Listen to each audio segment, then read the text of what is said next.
Our main speaker tonight is Seamus O.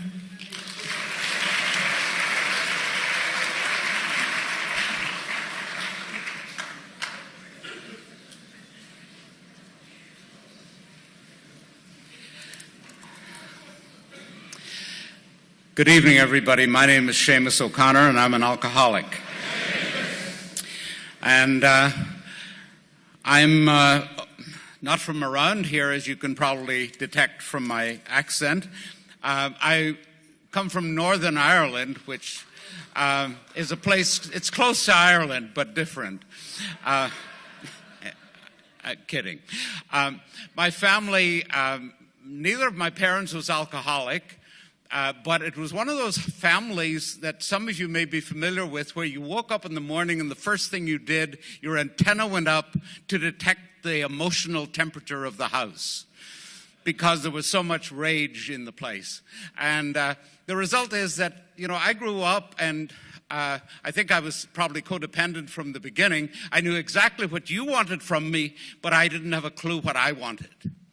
And the result was that when I was about finished with A-levels in boarding school, and I was thinking of becoming a doctor. That's what the family wanted me to be. And my uncle, luckily, who was a doctor, said, "I don't think you have a passion for healing." So I said, "How can you say that?" And he said, "Well, you're so bored when I ask you to help me, and you're so squeamish that you can't stand the sight of anything I have to squeeze." So I thought, yeah, maybe you're right. And so I applied to the only place would have me at that short notice, and that was a seminary. A seminary is a place where they train priests. And so at 17, what do you know? 7 years is an eternity. Something might turn up. Well, nothing turned up. I just kept going back every fall. And then one summer in 1960, one Sunday, I was ordained. And instead of going hitchhiking on the continent that summer, they were expecting me in Sacramento, California, to preach the gospel. Or something, anyway. And so I wound up, and I mean, that sounds very callous and very dumb, but that's exactly how I was. I never made a decision. I just kept, and my sponsor later on used to get on me about that. He would say, "You have to make a decision." And I'd say, "Well, I'm just living one day at a time." And he said, "No, you're not. You're procrastinating one day at a time."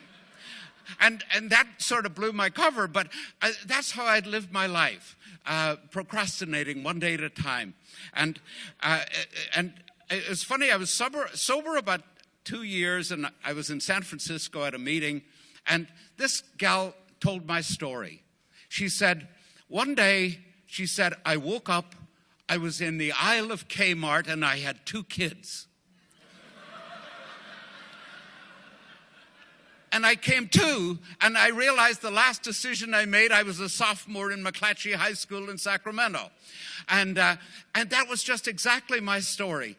Now, my Kmart moment came when I was 6 months in Sacramento. And I'm walking around the parish plant between the church and the rectory and stuff. And one day, and it's like, what the hell am I doing here? How did I get here? And my reaction to it, again, was to procrastinate. And what I did was I just decided to work really hard. And I worked really hard. And now, what might surprise some of you is I hadn't started drinking yet. In fact, when I was about 2 years in Sacramento, the pastor of the parish noticed that I was up all night. I would be walking around the rectory all night long. I'd turn off the Jack Parr show at whatever time it went off, and I would be raiding the refrigerator, and 4 o'clock in the morning, I'd still be wandering around. And he said, some people find that taking a shot of whiskey helps them sleep. And I said, okay. And he said, there's a bottle under the sink in the kitchen, Old Grandad 100 proof. And he said, try some. It's pretty strong, so be careful with it. And so a few nights later, I thought, why don't I try that stuff? Well, I remember that vividly because that much Old Granddad 100 proof did more for me than ordination.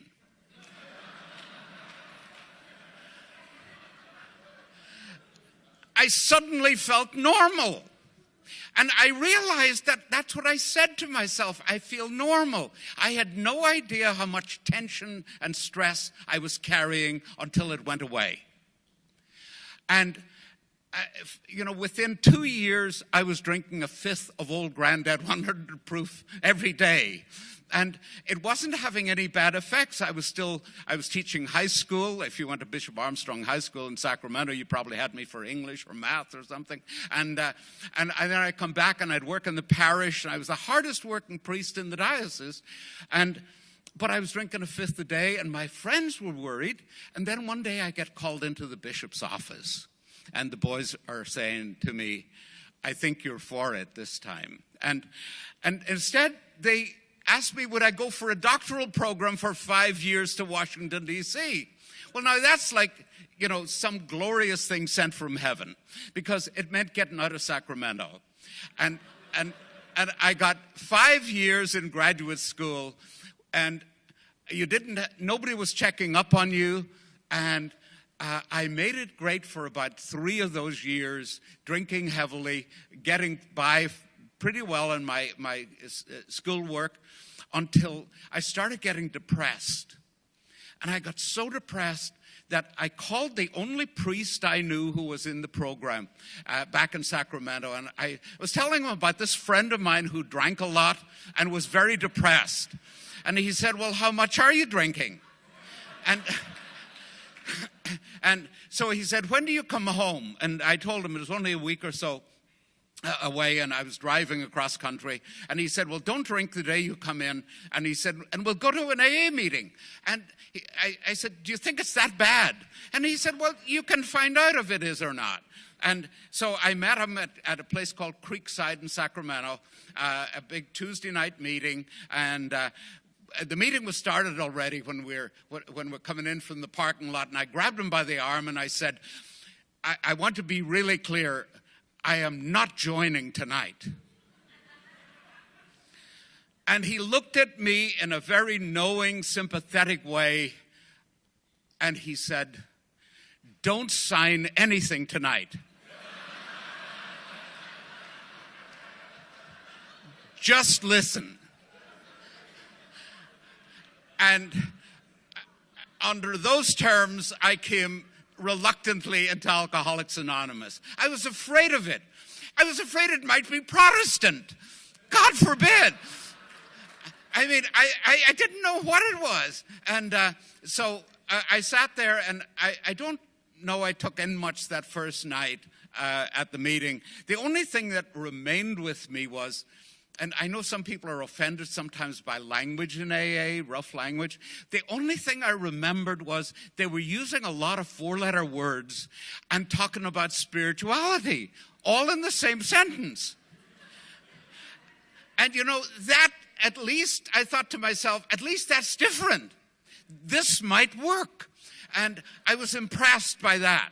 I was impressed by the 4-letter words. And but I only went to a few meetings, and then I got drunk again, and I called him, and I said, this AA isn't working. Do you have any other suggestions? And he took me to this dry and out place. We didn't have treatment in 1968. We used to call them fidget farms, for the fidgety, shaky people. And so I went to a fidget farm in Sonoma, and it was, I got a sort of an idea of AA from that, but I stayed sober, off and on then. Like I would have, I had 14 months one time, and then I had 7 months and 6 months and stuff like that. I had a whole pocket full of 6-month chips. And finally, I got my doctorate, and I came back to Sacramento and was like, oh, my God, there's no way out anymore.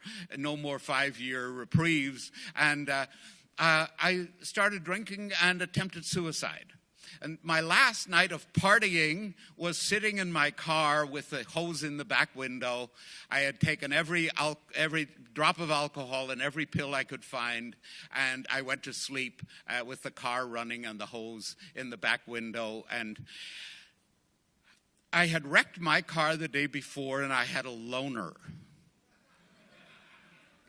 And I woke at 4 o'clock in the morning with my head full of fumes. The car had stalled.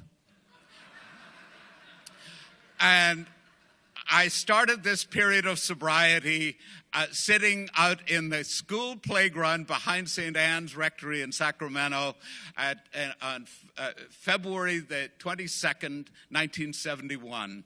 And I went in and I told a buddy of mine who was one of the priests, and I said, will you take me to Sacramento Recovery House? Now, that might sound not a big deal, but in Sacramento, that was a very big deal, because the guy that ran Sacramento Recovery House was a guy called Walter McCusker. Now, Walter's official title was Walter from Philadelphia. He had been a hitman. He solved problems. That was still on... He had that on his card, Walter from Philadelphia, I solve problems. He said, I saw no reason to change it once I started working with alcoholics. But in his previous existence, he had done 2 stretches in San Quentin and 1 in Folsom for the problems he had solved. But he had spent like the last time and in Folsom, he came out of Folsom sober, and he had read the big book for 7 years in Folsom, so this man knew the big book, and so I went there, and that started this period of sobriety, and when I first was asked to speak. And I asked my sponsor, Father Joe, what should I talk about? And he said, well, Seamus, you're kind of a smart ass. Why don't you instead of telling them what you know, tell them how you messed up the program. And so, and the first thing I always talk about is I was sober about 3 months in this period of sobriety, and I was still puzzled why I kept relapsing all those years. But one night at an AA meeting in the house, after I got out of the recovery house, Walter threw out the topic, the insanity of alcoholism. And we all started talking, the big stories we had about the crazy shit we did when we were drinking. And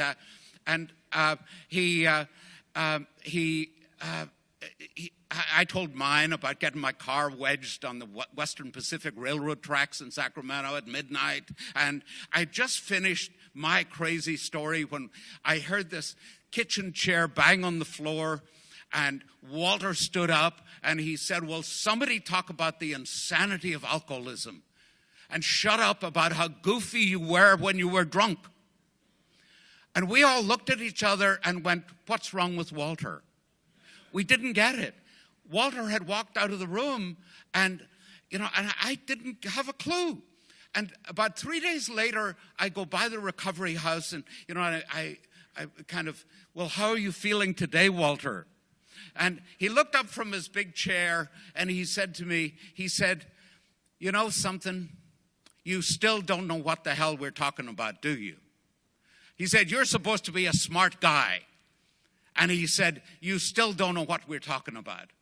And I said, what do you mean? He says, you don't know what the insanity of alcoholism. And I said, well, you mean like after the first drink? And I said, well, isn't it the first drink that does it? And he said, do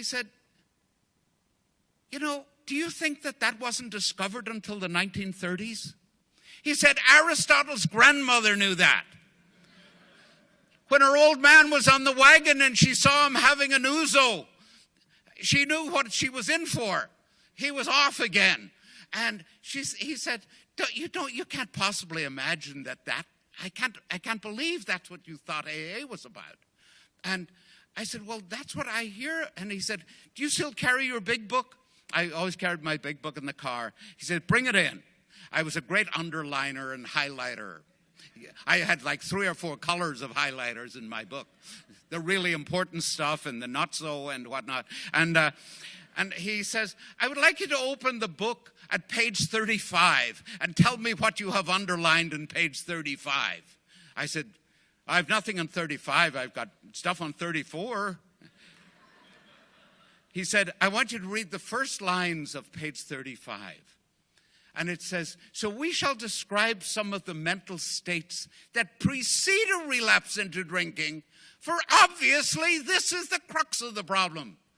Don't you think the crux might have warranted a little underline? I said, I never saw that before. And he said, go back now, he said, to page 22 and 23. And he said, you see on page 22, do you see anything there? He said, it states the basic problem. Why can't he stay on the wagon? That's the problem. And then at 23, it says, the problem of the alcoholic resides in his mind, not in his body. And from then on, they talk about the insanity, the mental, the obsession. And he said, AA has nothing to say about what happens after you take that first drink. AA is all about before the first drink. And he said, on page 24, do you have anything underlined? No, nothing on 24. He said, take a close look at 24. Do you see anything? Oh, do you mean the italics? He said, you know why it's in italics? I said, because it's important. He said, no, because they couldn't put it in neon.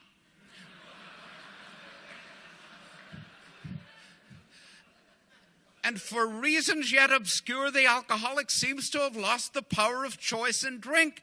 His so-called willpower has become practically non-existent. He is unable at certain times to bring to consciousness with sufficient force the memory of the suffering and humiliation of even a week or a month ago. He is without defense against the first drink. I thought it was against the second drink. I really did. I thought it was the first drink that did it, and then he was powerless. But no. And then he went on, he showed me, all of those, like the examples, like the guy with the glass of milk and the whiskey. You remember that one? He had been sober. And then the one where the guy was, the CPA was sober 11 months. And he pointed out, he said he had failed to enlarge his spiritual life. So do you see what happened? He went to Washington. He had a great day. Everything was successful. It was the end of a perfect day, not a cloud on the horizon. And then he said, do you see the italics? Suddenly, the thought crossed my mind, it would be nice to have a cocktail with my dinner. And then, and then he pointed out that, that thing where, willpower and self-knowledge would be of no help in those strange mental blank spots.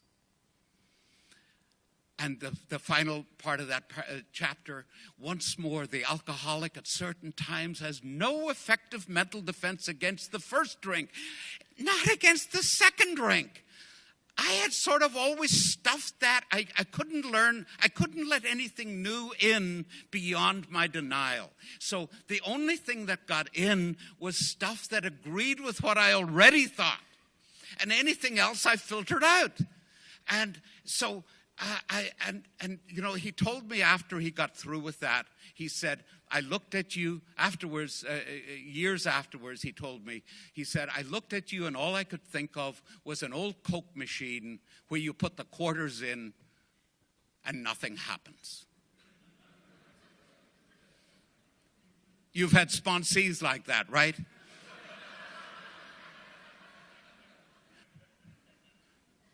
Your point is, sort of. And he said, I knew that if you did not finally get that into your thick Irish head, you would die of this illness. He said, for 3.5 years, all we've heard out of you is it's the first drink that does it. And so he said, if you had been a Coke machine, I'd have thumped you with my fist. And he said, what I did instead, and what he did was this, he said, when you came into Sacramento Recovery House, you had not had anything to drink. That relapse started. after 7.5 months, am I right? Yeah. And he said, one day in St. Anne's Rectory, you get in your car and you drive all the way up Freeport Boulevard in Sacramento to a Hollywood bottle shop. Did you have any alcohol in you driving up Freeport Boulevard? No, not for 7.5 months. And you go in and you buy the bottle and you drive 2 miles back down Freeport Boulevard to St. Anne's. Is there any alcohol in you driving down? And he did this with his coffee cup, and he said, even when it's up here, he said, is there any alcohol in you? I said, no. And then he took a drink of his coffee, and he said, and for 3.5 years, all we've heard from you is, I was fine until that damn chemical got into me. He said, if you don't know that you were crazy on the way up Freeport Boulevard in the liquor store on the way back down and maybe for days and weeks beforehand, he said, if you don't know you were insane already before that drink, you ought to find a chapter of Morons Anonymous. Walter was not very respectful of the clergy.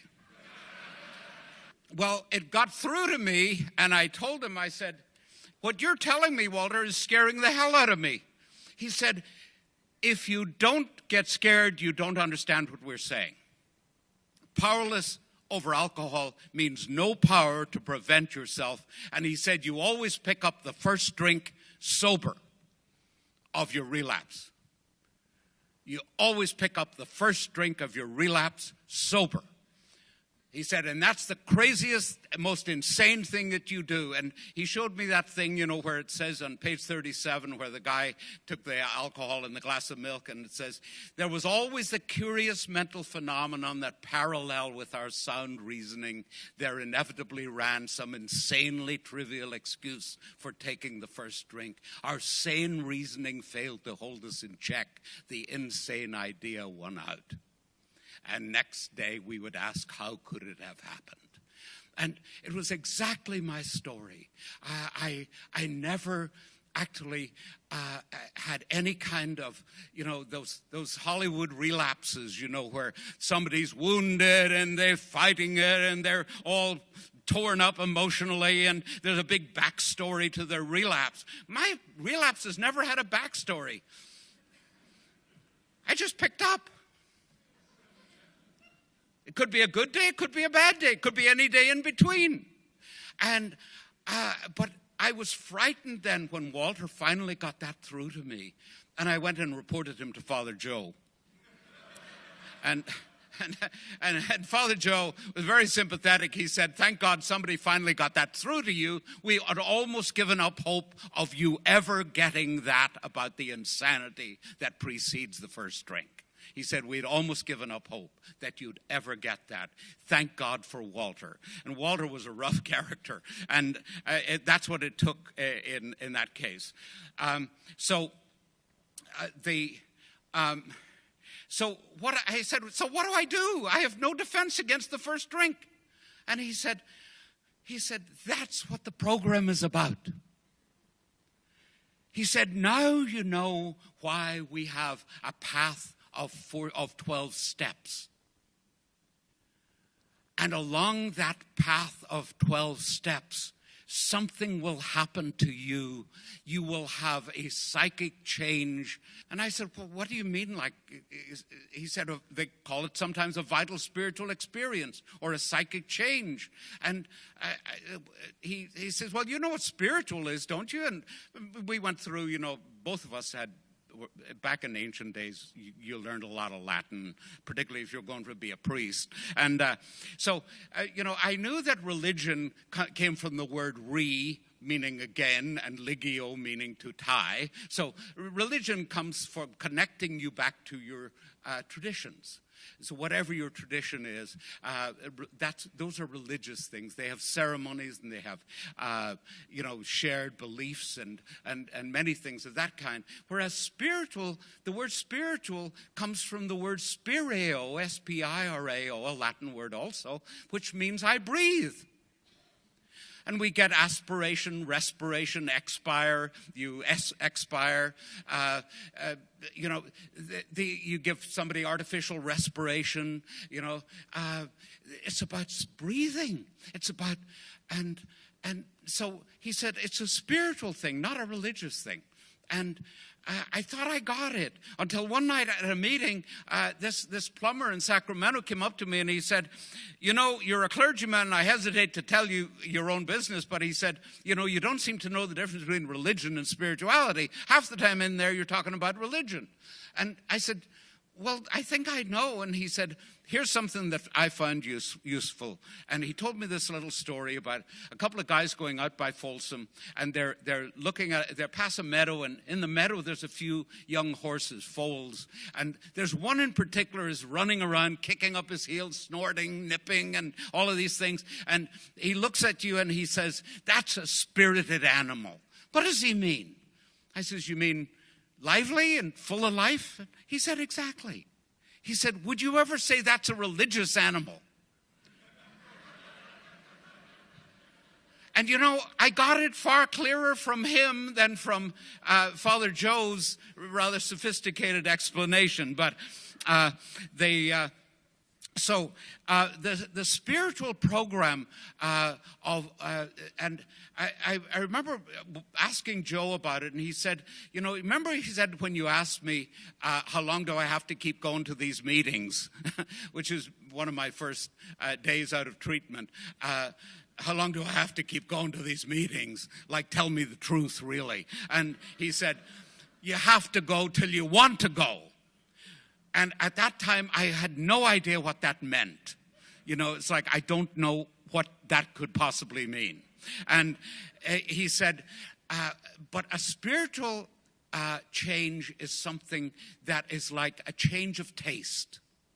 A change of priorities. And, it gives that example on page 27. He pointed it out to me where Jung, is telling the American about what a vital spiritual experience. And he says it's like a huge emotional displacement and rearrangement. Ideas, emotions, and attitudes that were previously the guiding force in the lives of these men is suddenly cast aside, and a whole new set of conceptions and motives.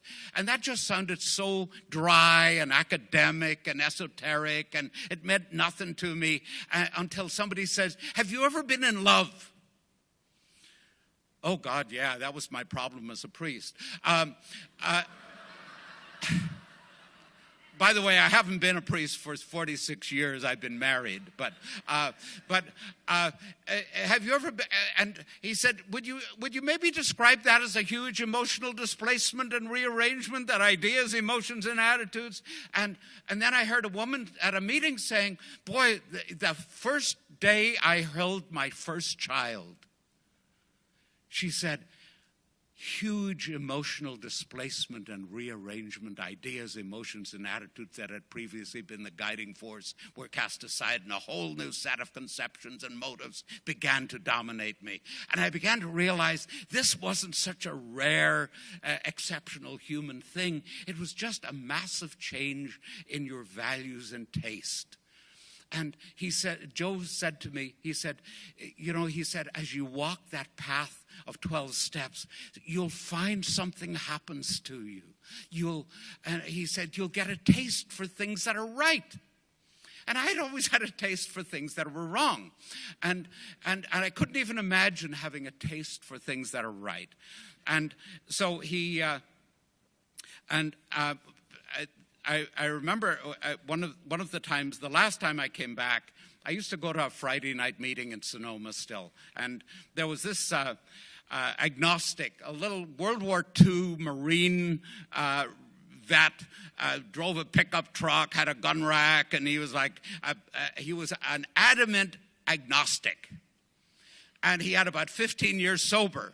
And he used to love to give me the needle, particularly when I was coming back from a relapse. And he would say, "You're back again, Father." And I he said, "Well, what are you going to do different this time?" And I, mumbled the stuff, you mumble, I'll go to a meeting, where Sabson sponsor, And he said, you might look at doing the second step this time. And I said, well, I've always believed in God. He said, boy, that'll be news to God. And of course, I was terribly offended, being a priest. And he said, you know, you're kind of balking at that, but he said, you know, if you were a Tylenol salesman, and he said, but one day you got a terrible headache, and you have all these free samples of Tylenol, but you go and look for two Bayer aspirin, and you take 2 Bayer aspirin, what do you believe in? I said, you mean the Bayer aspirin? He said, yeah. Why? Because it's what works. Yeah, I have faith in it. He said, well, you know, he says, you go over to your church. And this guy was raised a Baptist. He knew way more scripture than I did. And he said, you go and you say, God, you are my refuge, my strength, my hope, my consolation, my rock, my fortress. When I walk through the valley of shadow of death, I shall fear no evil, for thou art with me. And then he says, you go back to your room and you pour this much bourbon whiskey. And he said, and that's your refuge and your strength and your hope and your consolation and your rock and your fortress. And when you walk through the valley of the shadow of death, you fear no evil, for Jack Daniels is with you.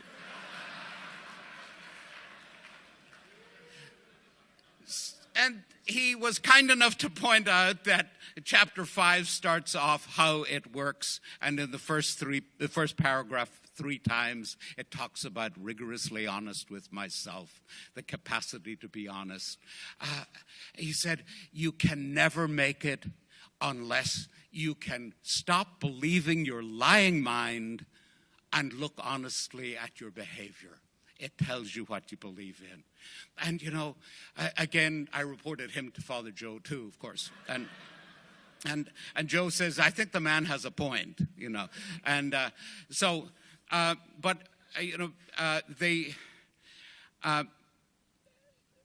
one of the things besides, you know, the powerless over alcohol and learning that I had to have a psychic change, which I would get by working the steps, I want to tell you a little bit about the first place I went, that Fidget Farm. It was run by a man called Truman Harley down in Sonoma, in the Valley of the Moon. And Truman was a big bear of a guy. He wasn't very kindly in appearance. He talked about you behind your back to your face. You know, he said things like to my sponsor while I'm standing there, like, I think he thinks he's an intellectual. And I said, I don't know what you mean by that. And he said, well, it means, in fact, that you're educated beyond your capacity. But the day I went there, I wanted to stay in my room, but they sent for me to come down to lunch. And, of course, I was led down reluctantly and led into the place. And it's a big, long table, 16 people at it, and Truman sitting at one end. And they lead me over to this one vacant place, and I sit down. I'm not looking at anybody. I'm like a horse with blinders on. And of all things they present me with for lunch is a bowl of soup. Have any of you had the tremors? One thing, if you have had the tremors, you never do is eat soup in public. And I sat there with that damn bowl of soup, and finally Truman said, eat your soup, Seamus. I don't feel, he said, eat your soup. And I picked up the spoon, and sure enough, I spilled half of it. And then the guy on this side of me nudged me, and he said the rudest thing anybody had ever said to me. He said, boy, you got a pretty good shake going there. And I was mortified. And then the next thing he said to me introduced me to the Fellowship of Alcoholics Anonymous. He said, mine is way better than it was yesterday. And I dared to look over, and sure enough, he still had the remnants of a tremor. And the guy on the other side said, yours is nothing to what mine was a few days ago. And then I kind of gradually looked up, and everybody in the room was smiling. They were all around the table. They were all smiling. And then the other guy on this side nudged me, and he says, "You see that old bastard there across the table?" And I looked up at him, and it is this old guy, bald head, brown as a berry with one tooth. And he says, "He's been here a month, and he's still putting it in his ear." And the guy is grinning, and he's actually doing that. He's taking about 3 drops is all is left when he gets to his mouth, And I realized, suddenly I had this dawning on me. I felt like, here's a colony of my people. I felt like a Martian that had found a colony of my own people. It's a place where I could put my antenna up.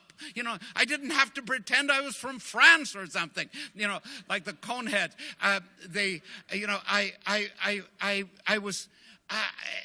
What kind of a place is this where you can talk about having the shakes? And then we went out on the porch and we sat around and we talked about how we lied to people and where we hid our booze and what we stole and the pills we took out of people's medicine cabinets when we were visiting and, all of these kinds of things. And it was like, oh my God, this is the level at which we are able to relate. And that was my introduction to the fellowship. And I realized many years later, when I was a kid, I was kind of a curious kid. I was always interested in things. And we had friends who had a great apple orchard in County Monaghan. And Mr. McKenna was a grafter. He did all sorts of wonderful things with varieties of apples on the same tree. And I was intrigued by this. And he said, "Do you really want to see how to do it?" And he brought me into this greenhouse of his and his bench, and he showed me how you cut into the stalk of the tree and right into the cambium layer, that very delicate layer that the life of the tree comes up through from the nourishment comes up from the roots. And he said, you cut into that, and then you take this branch that would die otherwise, and you cut it to its cambium layer, and you put the cambium layer of the branch in till it's in touch with the cambium layer of the tree, and then you wrap it really tight and seal it in case anything negative gets in there. And he said, before too long, you'll see that branch starting to bud and have new life. And that, for me, has become like the model for my recovery. As long as I stay grafted in, and you stay grafted at the most vulnerable place, not at the bragging place, but at the level that, I say I'm an alcoholic, you know more about me than my family does. And so when I am invited to a distinguished group like the Pacific Group, I want to thank you all for that invitation. I can't tell you how much my life it depends upon being connected to every single one of you. And I want to thank Jen and Bob for incredible talks before me. It was a very hard act to follow. So thank you very much.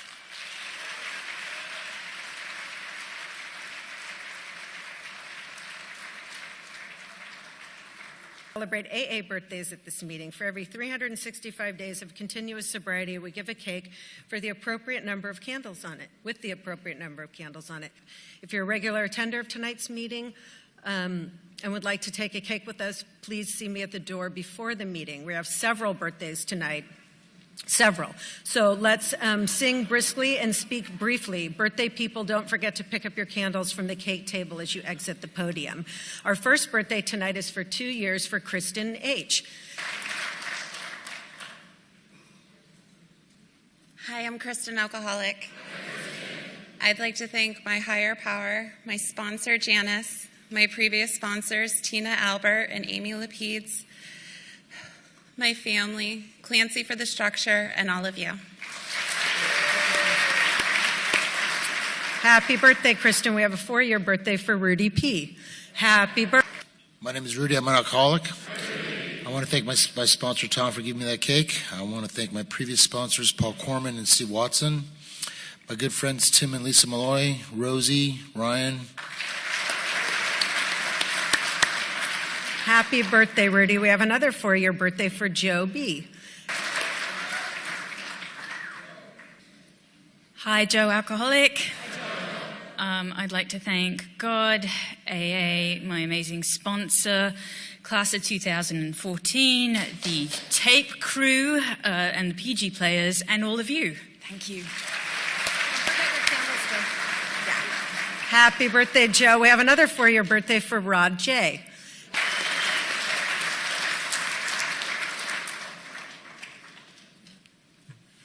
Good evening, Rod Johnson, alcoholic. I thank God, my sponsor Lloyd S., and all of you. Bro, we have a 7-year birthday for Jason Z. Jason, alcoholic. I'd like to thank my sponsor Dave, the guys I sponsor, my girlfriend Janice V, Clancy for the structure, and all of you. Happy birthday, Jason. We have an 8-year birthday for Rosemary D. Rosemary, alcoholic. I want to thank God for my sobriety, Leslie for letting me take that cake, my sponsor Lydia for all the help she's given me, and my husband Michael for being a great example in my life. Thank all of you for my life. Happy birthday, Rosemary. We have a 10-year birthday for Charlie P. Charlie alcoholic. I want to thank God, my sponsor John C., his sponsor Steve W., A as a whole, and my man Dino, and all of you. Happy birthday, Charlie. We have an 11-year birthday for Paula W. An alcoholic. I'd like to thank God, my awesome sponsor Lydia, my AA sisters, class of 07, AA, Patty Cruikshank. Happy birthday, Paula. We have a 14-year birthday for John S. Hi, everybody. I'm John Sheehan, and I'm an alcoholic. I want to thank my Lord and Savior, Jesus Christ, first of all. I want to thank my wonderful sponsor, John Goldwyn, who's just always been there for me in my corner, helping me every step of the way. I want to thank my wonderful grand sponsor, Clancy Immislin, 59 years of sobriety. I want to thank PG and all of you. Thank you. Happy birthday, John. We have a 17-year birthday for Saeed K. Saeed, alcoholic. I have a God who loves me. I have AA gives me a room like this and people like you. For that, I am grateful. Thank you, Tom, for my cake. I'm going to thank Jean, Tom's wife, for supporting us and opening her home to us. I want to thank my wife for supporting me in my program, and thank you very much. Happy birthday, Saeed. We have a 19-year birthday for Rudy H. My name is Rudy. I'm an alcoholic. I'd like to thank God, AA, Clancy, Johnny, and Larry. Happy birthday, Rudy. We have a 22-year birthday for Dana M. Good evening. I'm Dana McAllister, and I'm an alcoholic. I want to thank my friend Glenn for presenting me with the cake. I want to thank my sponsor, Wayne B., who's in Florida, for all the help he's giving me and for continuing to take my calls. And I want to thank all my friends here. I want to thank, there are people here tonight who saw me come in when I was brand new. I know who you are. I'm really grateful that you get to be here and remind me of where I came from. I want to thank the Pacific Group as a whole for restoring me to sanity when I came in with 6 months. And I want to thank Clancy for his ongoing commitment to preserve AA singleness of purpose and keep it what it was intended in the beginning. Thank you.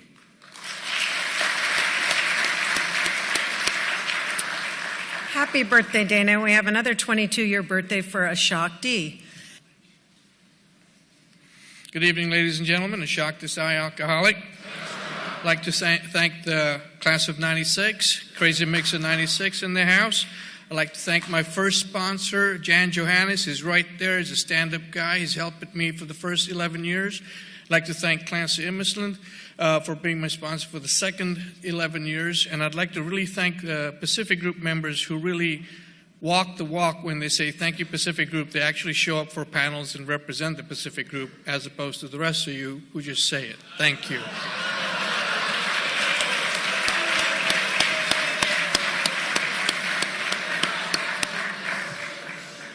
Happy birthday, Ashok. We have another 22-year birthday for Steve S. Steve Simmons, alcoholic. I'd like to thank my sponsor, Tom, for giving me that cake. My previous sponsor, Steve W., God, Clancy, and all of you. Happy birthday, Steve. We have a 26-year birthday for Jim C. I'm Jim and I'm an alcoholic. I want to thank Joe for giving me that cake and being my sponsor. I'd like to thank Clancy for everything he does for us. And I want to thank my wife, Cheryl. Thank you. Happy birthday, Jim. We have another 26-year birthday for Nolan L. Hi, my name is Nolan. I'm an alcoholic.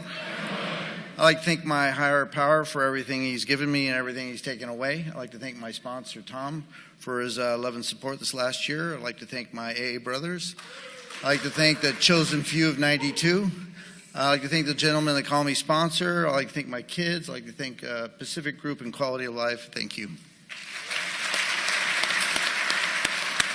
Happy birthday, Nolan. We have a 29-year birthday for CCC.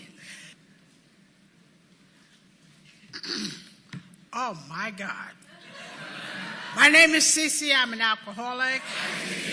I'd like to thank God for my life and my sobriety, my sponsor, Rita R., my grand sponsor, Millie G. I'd like to thank Clancy for putting us all together. Yay for class of 89, and thank every one of you.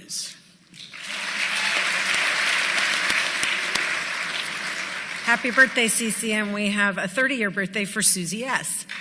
My name's Susie, alcoholic. Wow, 30 years. Anyway, I want to thank my lovely sponsor, Andy. I love you to death. There's so many people I want to thank. I want to thank Midnight Mission because that's high on my list. For saving my son's life and many other gentlemen in this room. I want to thank my friends Mary and Kurt for coming to Belinda. I love you, Mary.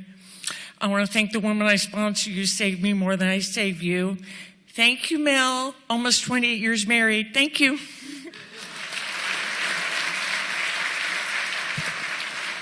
Happy birthday, Susie. That's all the birthdays. That is a total of 20 birthdays with a 287 total years with a 14.35 average. We have a custom at the Pacific Group of donating $1 for each candle on our birthday cakes. At the end of the year, this candle money is our contribution to AA organizations worldwide. If you wish to participate in this custom, please see my assistants at the door when you sign up to take your cake.